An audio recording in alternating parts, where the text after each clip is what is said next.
nosotros amamos las letras de sus canciones, sus películas, sus pinturas, sus actuaciones, y creemos de manera a veces ingenua que la inspiración de un artista viene solo de sus propias experiencias. Aunque mucho tiene esto de verdad, también es cierto que las obras de los artistas que admiramos están fuertemente influenciadas por la literatura. Hay, pues, una lista de libros detrás de cada artista, y en este episodio de Las Correspondencias queremos hablarte un poco sobre los libros y los autores que han influenciado a algunos de nuestros héroes culturales. Hola, yo soy Alex Avilés. Y yo, Mijail Lamas. Y esto es Las Correspondencias, el podcast donde hablaremos de los caminos que cruzan, de ida y vuelta, las diferentes expresiones del arte y la cultura. Pues nada, estamos muy contentos porque este episodio ya nos retiramos un poquito del tema político, polémico, y volvemos a un tema mucho más artístico, más cultural, y hablamos de algo que nos apasiona, que son los libros. Los libros y la música, específicamente casi que del rock. Y ahí vamos a aventar un poco nuestras actas de nacimiento, porque sí. Nos salió bastante boomer este episodio, pero bueno, pues este es un programa de nicho. No, no es de nicho, es de nosotros. Muy bien, los libros, me gustaría empezar diciendo, son lugares de encuentro. Las bibliotecas, espacios donde se pueden fraguar ideas revolucionarias. Un ejemplo de esto es el famoso salón de lectura del Museo Británico, donde el filósofo Karl Marx desarrolló su crítica económica al capitalismo. En ese mismo recinto, algunos años después, un joven Arthur Rimbaud dedicaría horas en escudriñar los libros de ese acervo en su fugaz temporada por la capital londinense. El joven poeta también revolucionó la poesía de nuestros tiempos. Asimismo, pareciera que las revoluciones artísticas siempre van a la saga de las revoluciones sociales. Y otro ejemplo de ello es la breve amistad entre Tristan Tzara, líder del movimiento artístico conocido como el dadaísmo, y Lenin, el líder de la revolución bolchevique, quienes eran vecinos de la misma calle donde se encontraba el famoso Cabaret Voltaire, en la ciudad de Zúrich. Los biógrafos de ambos declaran que de vez en cuando se reunían a jugar ajedrez. Eran definitivamente tiempos extraños y emocionantes. Imagínate, el líder de este movimiento revolucionario que va a deponer, que va a destituir a los zares, este reinado tan antiguo en la grandiosa Rusia, en la enorme Rusia, jugando ajedrez con estos bandidos, ¿no? Con estos jóvenes desertores allí en el Cabaret Voltaire. Fíjate que hay una anécdota que me parece bastante interesante, fantasiosa también, donde se supone que están ahí en el Cabaret Voltaire enfiestadísimos y que de repente Lenin dice data, y que de ahí tomó el nombre Tristan Tzara, lo cual, bueno, es una hipótesis bastante interesante y chistosa, ¿no? Y bueno, no sé si a ustedes, uno que es un poco ridículo y cursi, que de repente camina por las calles del centro y de repente se imagina, ay, por aquí caminó Elena Garro y Octavio Paz y se daban sus peleadas ahí, sus como peleadas. la pareja tóxica que era. Exacto. No, o a lo mejor si ustedes ya llegaron más lejos a hacer turismo del rock o de la literatura, bueno, pues a lo mejor ya se imaginan pisando los pasos de Julio Cortázar o algo más loco, ¿no? Sí, fíjate que a Vicente Quirarte le gustaba imaginar, de hecho tiene una ficción que habla sobre eso, de que Arthur Rimbaud y Karl Marx pudieron haberse encontrado en este salón de lectura del Museo Británico, ¿no? Entonces, bueno, son cosas que podrían haber pasado, pero en el caso de Tristan Tzara y Lenin sí sucedió. A mí me pasa, por ejemplo, cuando leí Los Detectives Salvajes de Bolaño, pasar por esa zona de San Cosme y ya pegado al centro, también era, pues son cosas que uno conoce y que ha caminado millones de veces, ¿no? Y darle ese otro sentido. O el Café La Habana, ¿no?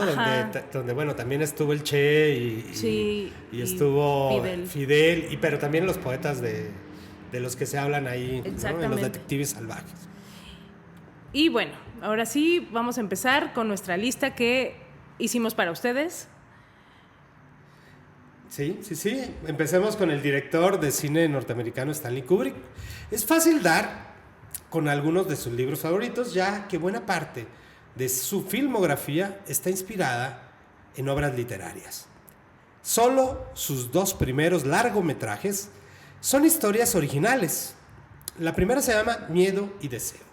Y la segunda, El beso del asesino, que la verdad no son tan famosas.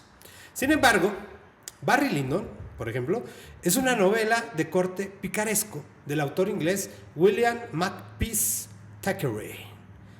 Ojalá lo esté diciendo bien, recuerden que yo hablo un inglés de Culiacán. Bueno, Kubrick adaptó con gran belleza esta novela. Muchos de sus tomas parecen salidas de cuadros isabelinos.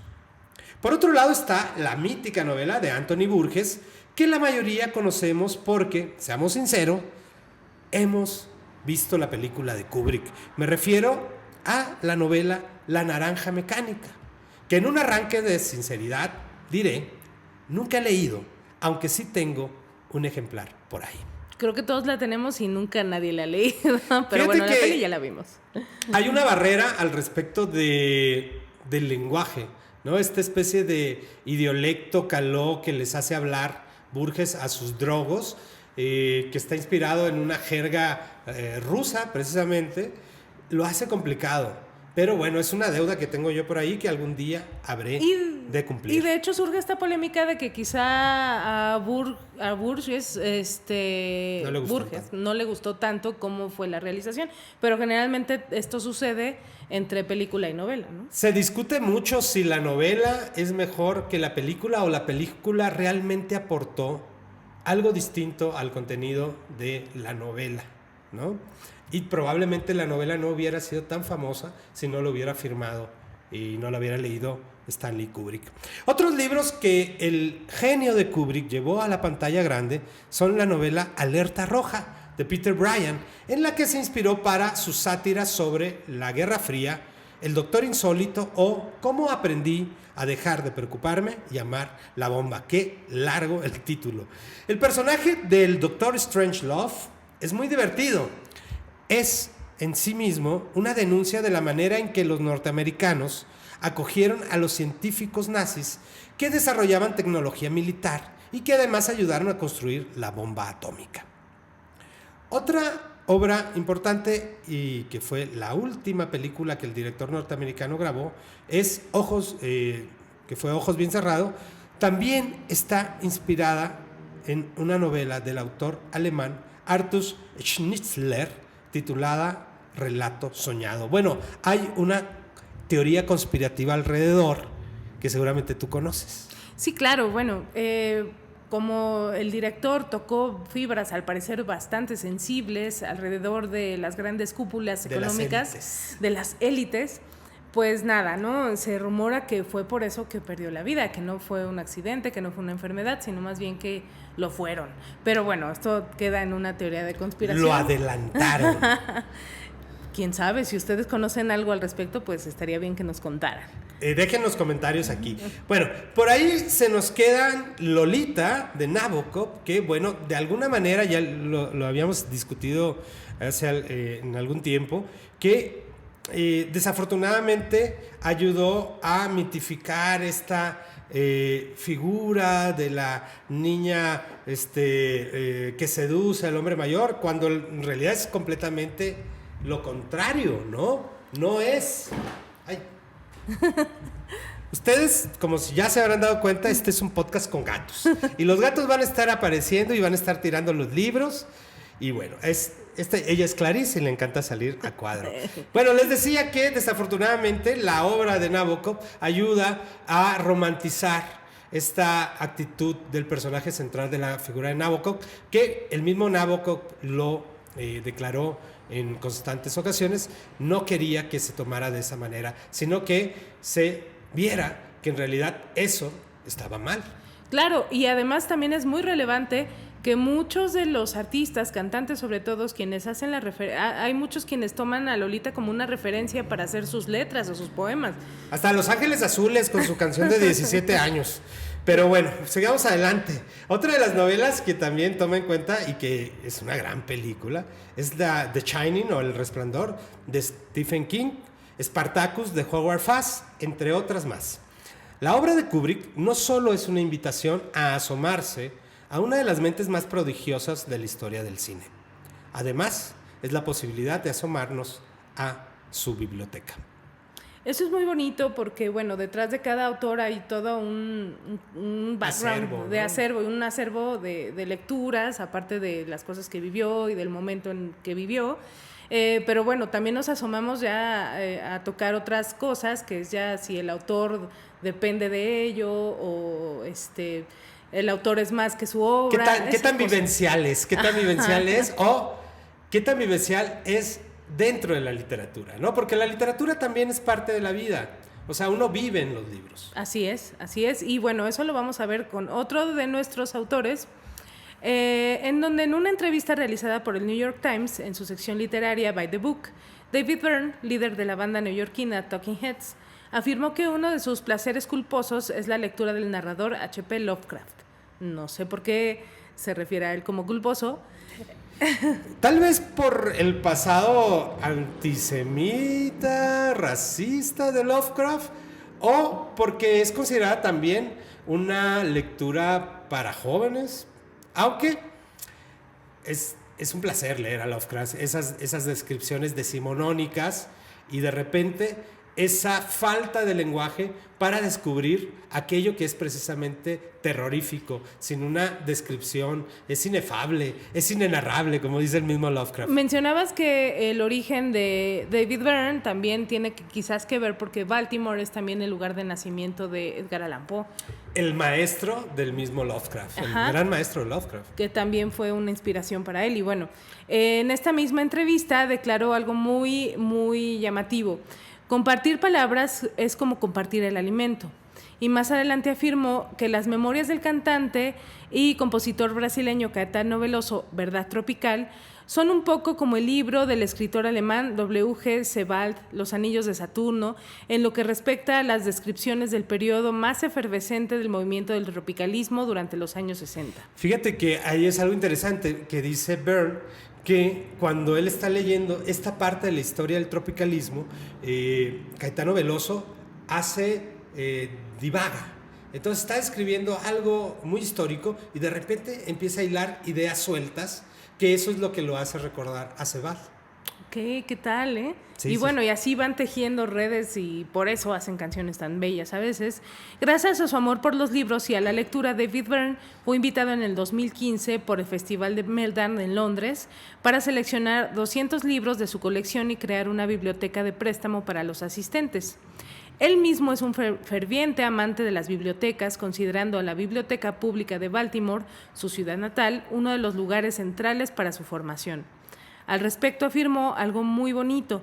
La idea de leer libros gratis no terminó en ningún momento con el negocio editorial, sino que por el contrario, creó naciones de lectores alfabetizados y apasionados, intereses compartidos y el impulso de crear. Sí, no tengamos miedo de liberar libros. Cuando alguien que lee un libro por ahí gratis o pirata, no estamos apoyando a la piratería, pero cuando tenemos la suerte de encontrarnos un libro por ahí, no descansamos hasta comprarlo en físico. Eso es verdad. Uh-huh. Y hay un montón de estudios que hablan sobre que cuando alguien ama un libro que ha leído en PDF, que ha leído por ahí de manera truculenta, no descansa hasta comprarlo en físico.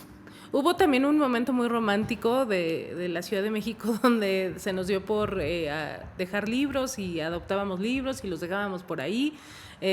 No sé si en donde ustedes vivan ha sucedido este fenómeno, seguramente sí, pero uno iba y decía, hoy voy a regalar este libro, y lo dejabas ahí en el metro y uno lo agarraba y decía, ay, me encontré un libro, qué emoción. Fíjate que ahorita estoy recordando una iniciativa que tiene el señor Francisco Hernández, amigo de mis amigas Tania Hernández, Aleida Hernández y mi amigo Edgar Hernández, que él inició un movimiento también en Culiacán de dejar libros en las bancas de los autobuses con desinfectados, con bolsa y todo, para que la gente se los lleve.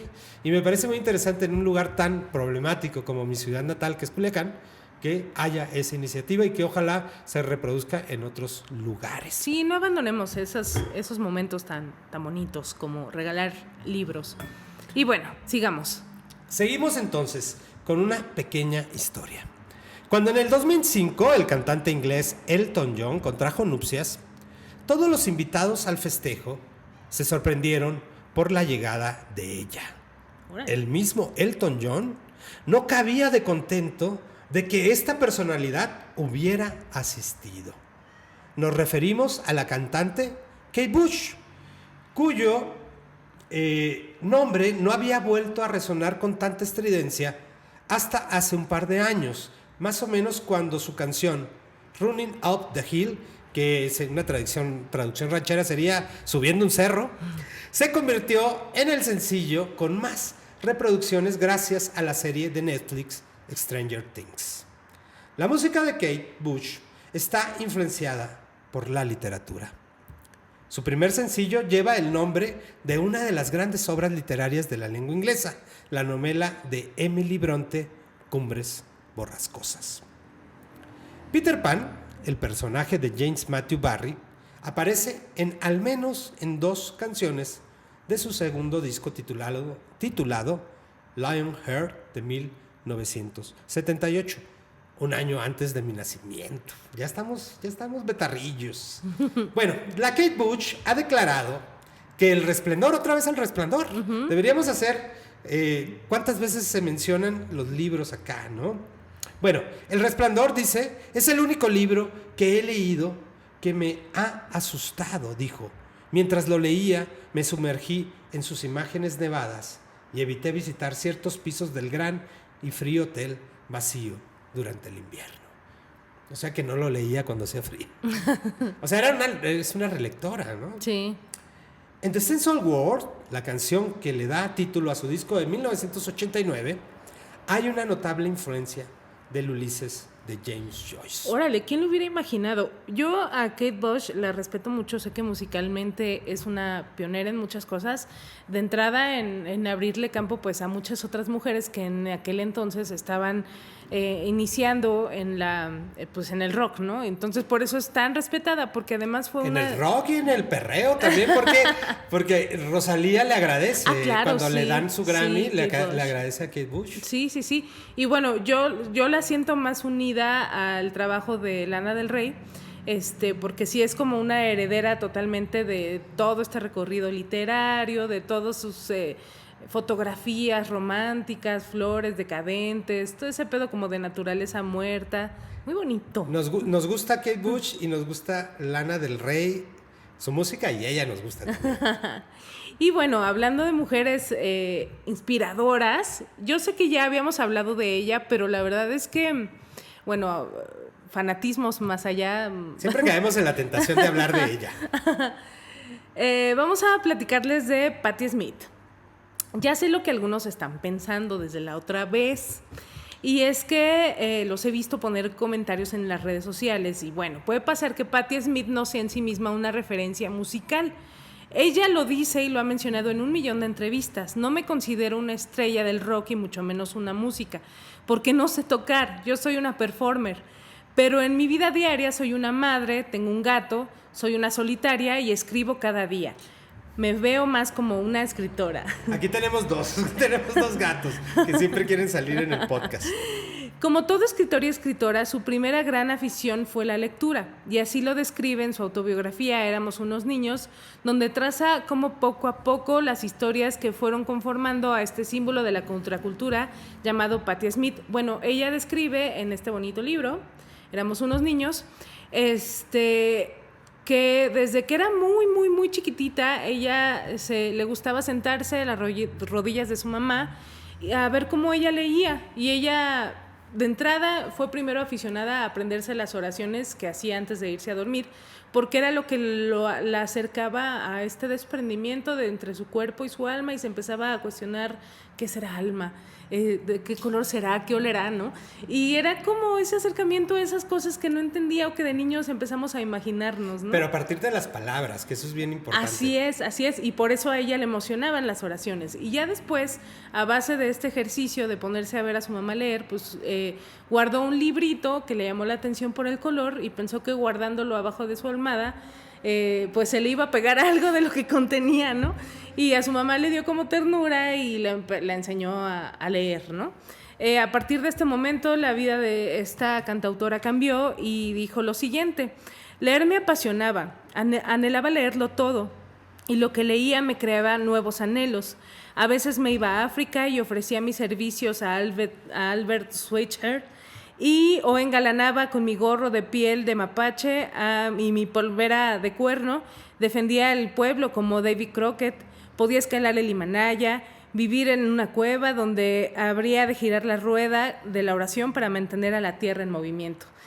Es muy bonita la Es Patti muy Smith. lindo porque lo que nos está diciendo es la posibilidad que tenemos de salir de nuestro propio contexto e ir a otros espacios, ¿no? A partir de la lectura. Somos libres cuando leemos. Quizás es un lugar común ese de que nos imaginamos y viajamos a nuevos mundos, pero vaya, ella lo describe muy bien porque esto que le pasó fue siendo muy chiquitita, cuando casi todos empezamos a conocer las letras, empezamos a imaginarnos cosas. Qué mejor momento que no sea ese.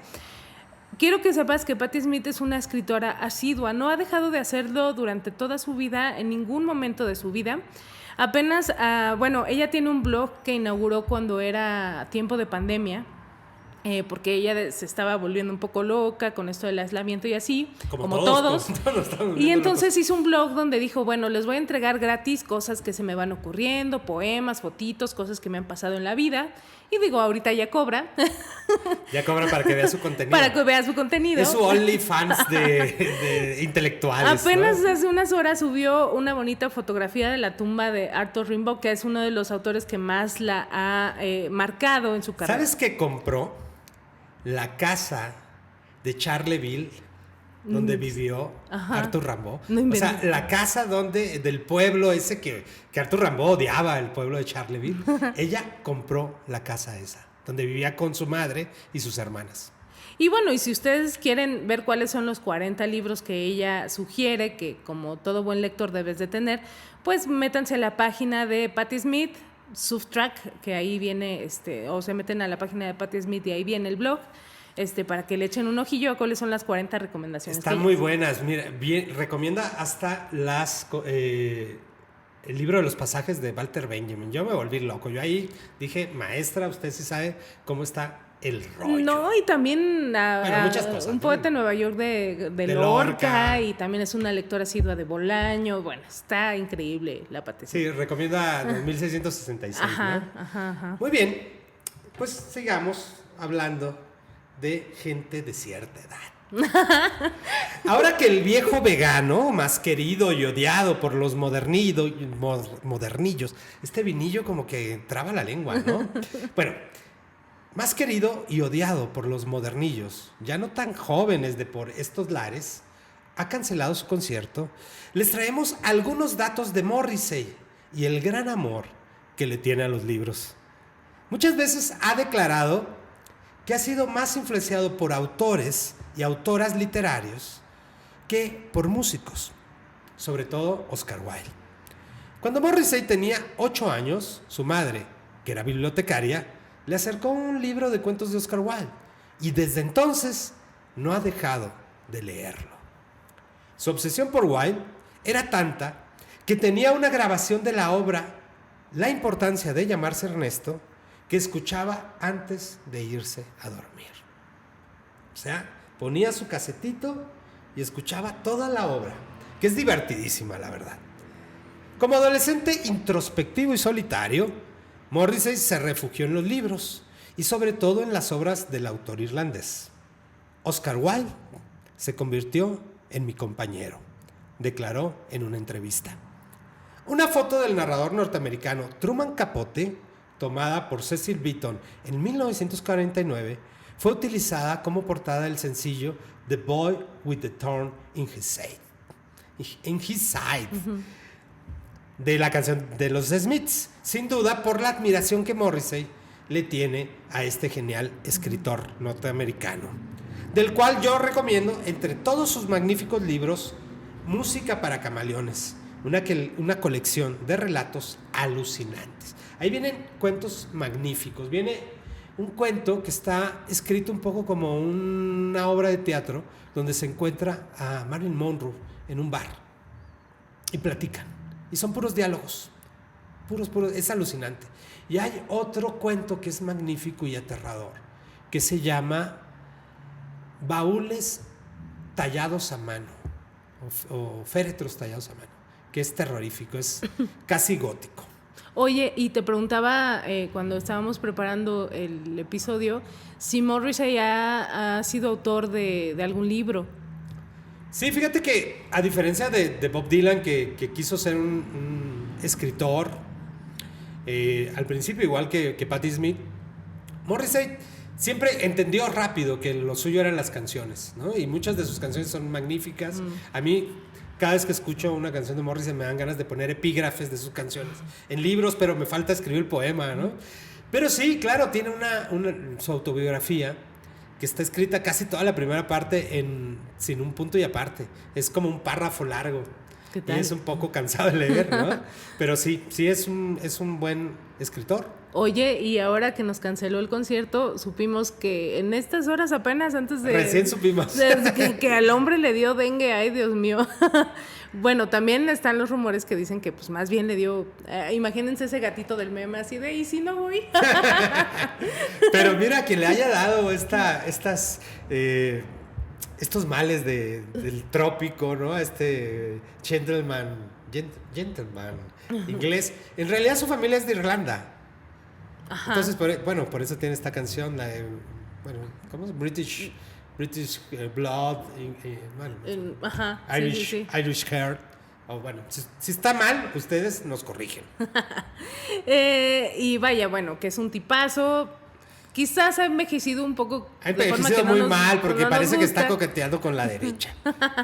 Pero vaya, pues ahí está el museo. A lo mejor votaría por esta señora. No vas a decir ya que saben señora. por quién. Ya saben por quién. Y vaya, sigamos entre ya algunos otros autores.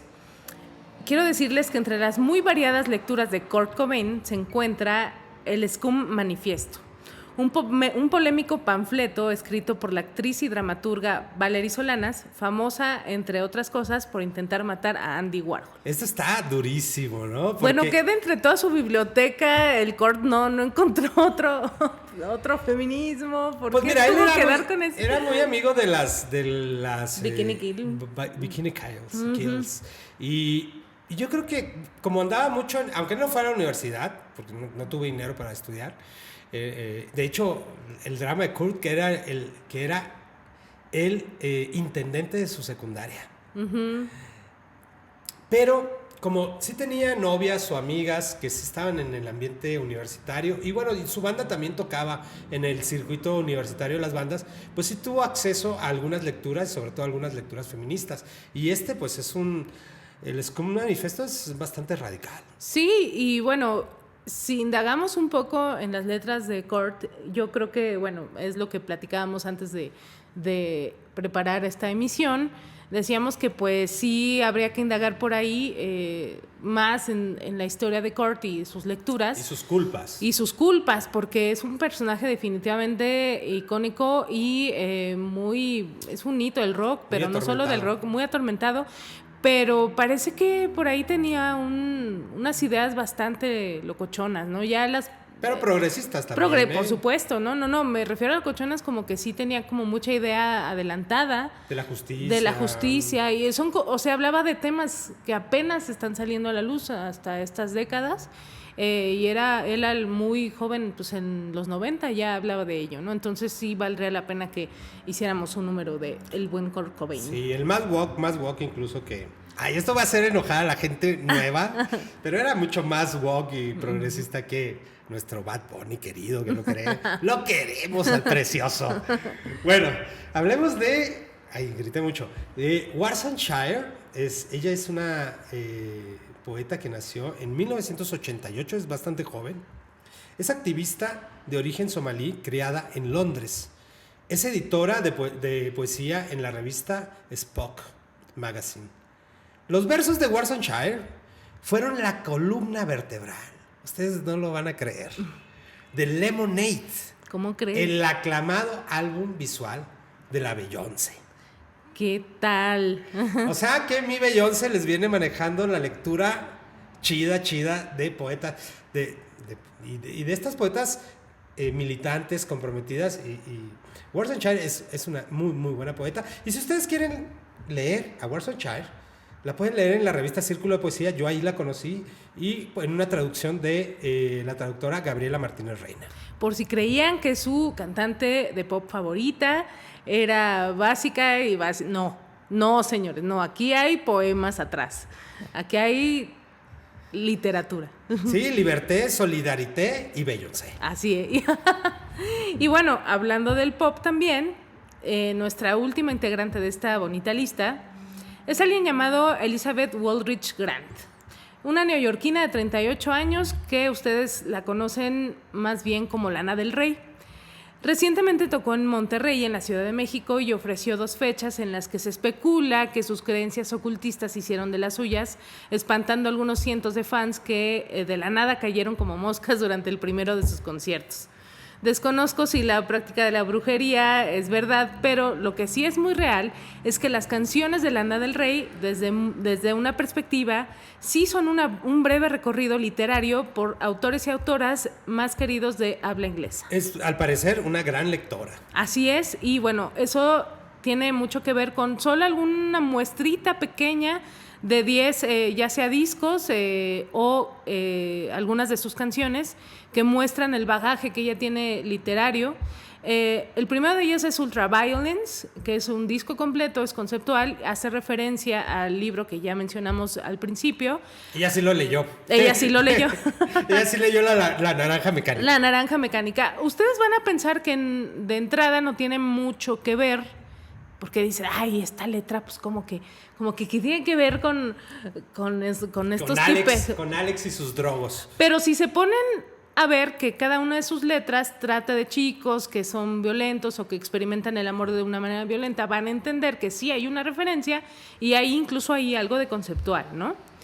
Music to Watch Boys 2, Nothing Gold Can Say, es el poema de Robert Frost, que es uno de los poetas norteamericanos más importantes, y incluso la canción se llama igual que el poema de este autor, ¿no?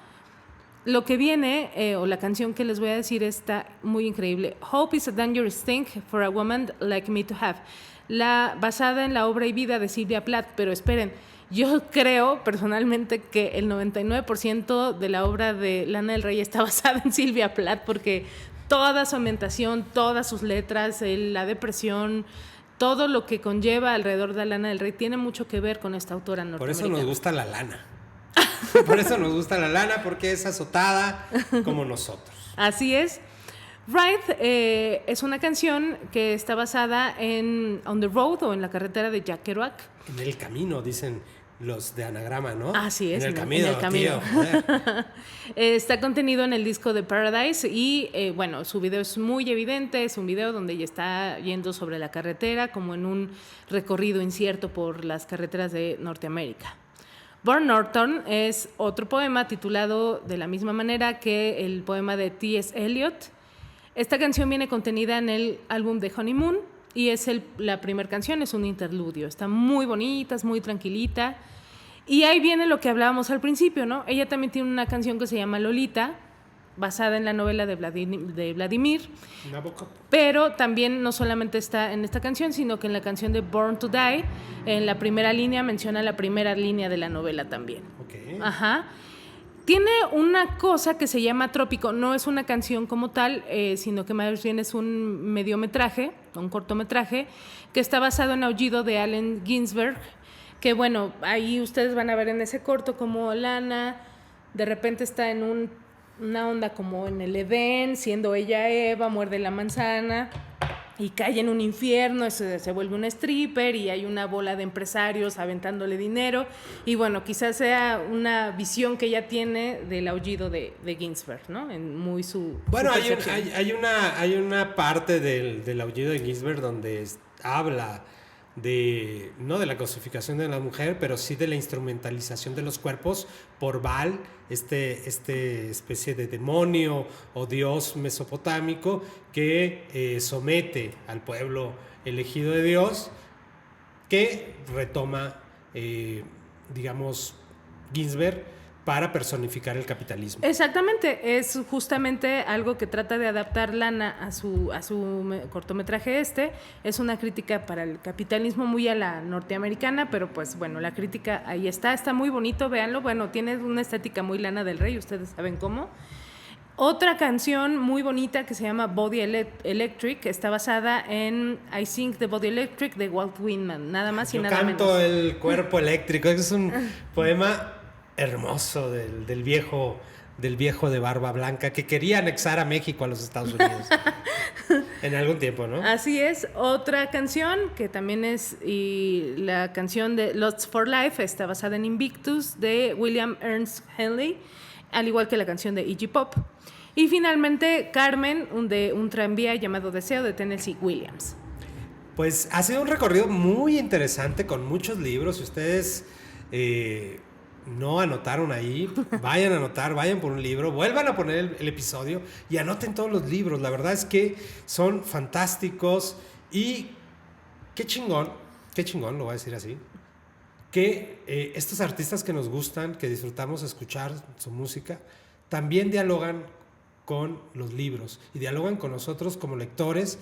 Y si no somos lectores, nos invitan a asomarnos a sus bibliotecas. Además es bien emocionante, ¿no? Saber que a lo mejor Lana del Rey ya tuvo un encuentro con Walt Whitman y le emocionó igual que a ti te emocionó ese poema, o sea, saberte más cerca. Con Eliot, me parece increíble sí. que tenga este acercamiento con Eliot, pero con Nabokov, con Ginsberg, y así genial. Cada uno, y además yo siento que nos quedamos cortos y que anda haciendo falta uno. Yo creo que vamos a hacer una segunda parte de estos artistas y héroes culturales y sus libros. Vamos a indagar en sus bibliotecas. Y bueno, pues hasta aquí este segundo episodio de la segunda temporada.